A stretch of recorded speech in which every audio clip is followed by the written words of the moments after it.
Well, welcome back to our Commercial Mastery Series. I'm Kevin Derrick, and this module is all about the cash flow model. This is about analysis and how through a cash flow analysis, we can start making money for you and for your business. So, in the last module, we went through the income, expenses, and the entire cash flow analysis down to the all-important NOI, or net operating income. Now, we are going to take a sample property and some basic property characteristics, and we're going to fill in a cash flow model. Folks, you need to know how to do this. You need to know the foundation of how to do this, all of the different elements and intricacies of how a cash flow model works with a property. And by the end of this module, you are going to have a very good handle, a solid grasp on how to transfer property details and characteristics into a cash flow model. Now, I've got some good news for you, and I've got some even better news for you. Let me give you the good news first.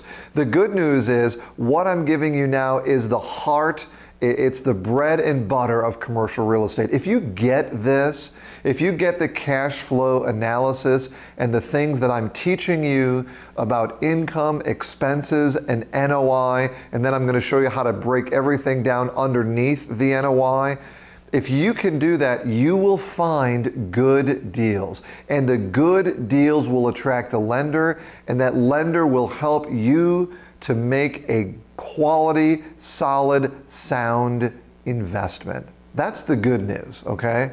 The even better news is that once we've solidified your comfort level and your confidence in doing this by hand with the help of a business calculator, once we've got you doing this and it's in your mind and you're doing this with repetition, then I've got an entire module called the Spotter module where I'm going to take 20-25 minutes and show you how all of this is done automatically by simply entering some very basic property metrics. Don't skip over there yet. I need to get you through this by hand so that you've got a confidence level. Now, here's the sample property, all right?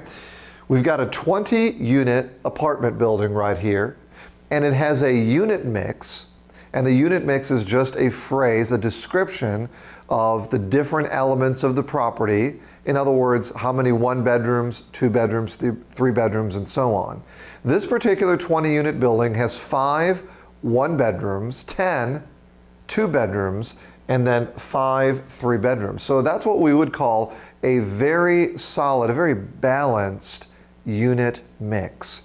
Now the average rent, so I've taken the 1s, the 2s, and the 3 bedrooms, and I've added up all of the different rents, and then I've come up with an average, okay?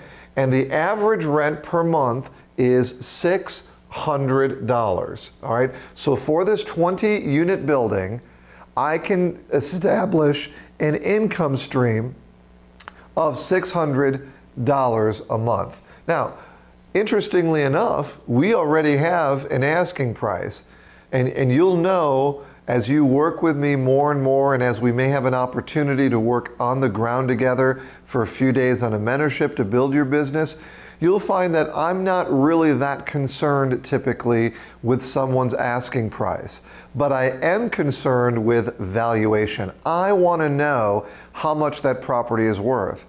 Because quite honestly, if it's worth more than what the person's asking, that doesn't bother me at all. I'll give you a full price. I'll pay more than what you're asking for because I'm going to pay based on a margin of what the property is worth.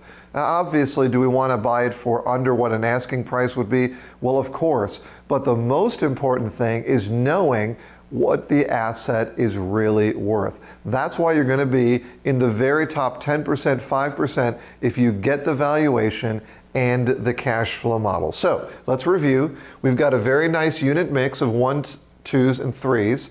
The average rent per month is $600. It's a 20-unit apartment building with an asking price of $729,000. And so I ask you, is it a good deal? Let's find out.